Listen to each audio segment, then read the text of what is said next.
Zhuangzi says, when your belt is comfortable, you don't feel it. When your shoes are comfortable, it is as if you weren't wearing any. Likewise, your clothes. The more you are aware of these things, the less properly they are made, or the less properly they fit.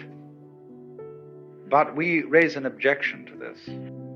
If I don't know I'm there, I seem to be missing everything. We want to know that we know. If we're happy and we don't know we're happy, we might just as well not be happy. To be happy and to know that you're happy is really the overflowing of the cup of life. Of course, the penalty for that is to be miserable and to know that you're miserable. Some people are miserable without knowing it.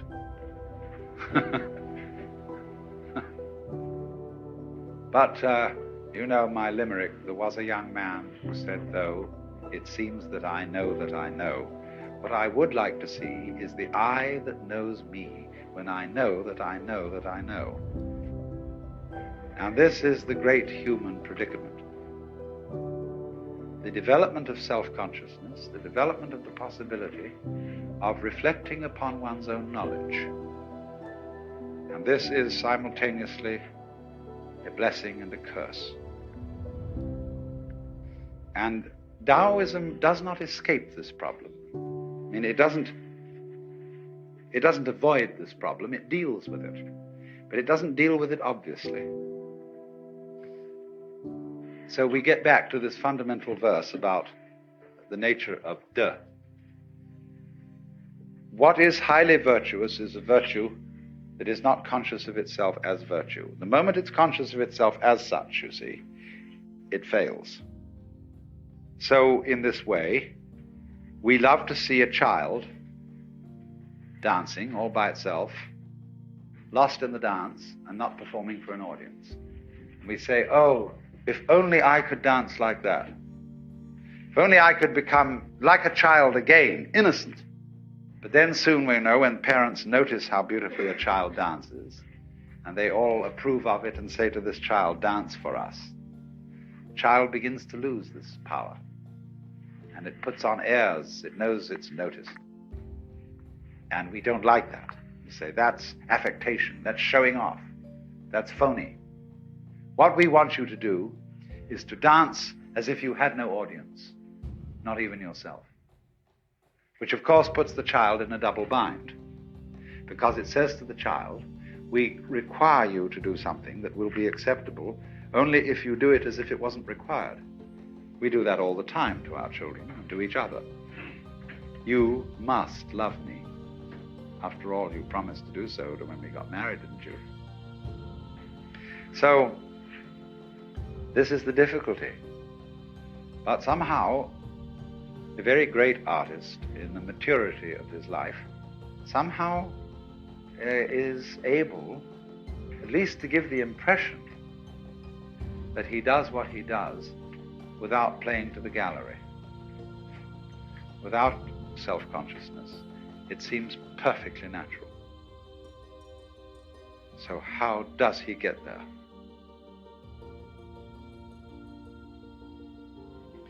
There was a Taoist sage, later than Lao Tzu.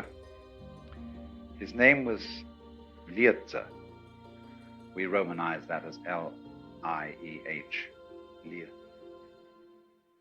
And he had a reputation for being able to ride on the wind. So light.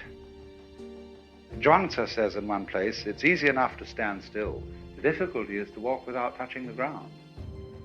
Because in the state of being in accord with the Tao, there is a certain feeling of weightlessness, parallel to the weightlessness that people feel when they get into outer space or when they go deep into the ocean. This is, of course, connected with the sensation that you're not carrying your body around. I described this morning the sensation that an expert driver has when he really is with it in a car, that the hill lifts him up and drops him down the other side, that he and the road are all one process. And that's equivalent to the sense of weightlessness. And so this is connected to, this is the inner meaning of Lietza riding on the wind. When Suzuki was asked, what is it like to have Satori? He said, it's just like ordinary everyday experience, except about 2 inches off the ground. A person who has Mushin, or no mind, or no heart in Chinese, is a very high order of person. It means that his psychic center doesn't get in its own way. It operates as if it wasn't there. Zhuangzi says that the highest form of man uses his Shin like a mirror.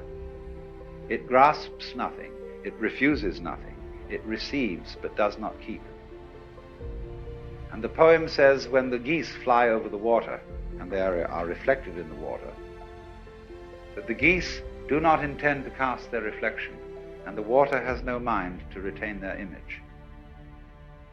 So, when the human being developed the power to be aware of himself, to know that he knows, in other words, when the cortex was formed over the original brain, he fell from grace. That was the fall of man.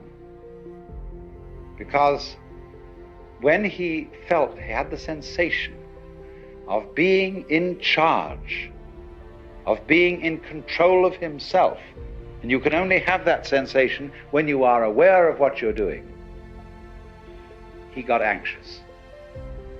Am I aware enough of myself? Have I taken enough factors into consideration?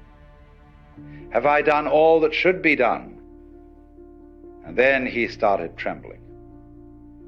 This was the fall of man, of course. This is what is meant.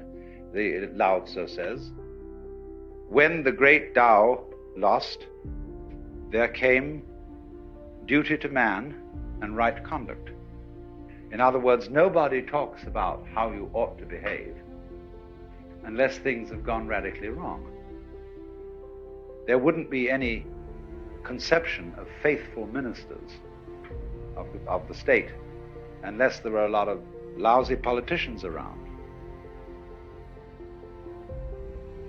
No one would talk about filial piety unless there were wayward sons and daughters. So there is constantly in the tradition of Taoism the idea that all moral preaching is confusion. Your attempt to eliminate self is a positive manifestation of selfishness. You are like a person beating a drum in search of a fugitive. All talk about selfishness, all talk about success in becoming virtuous, or enlightened, or integrated, or non-neurotic, or self-actualized. Let's use all the terms that are being used. All this talk attests to the fact that it hasn't happened, and will in fact get in the way of its happening.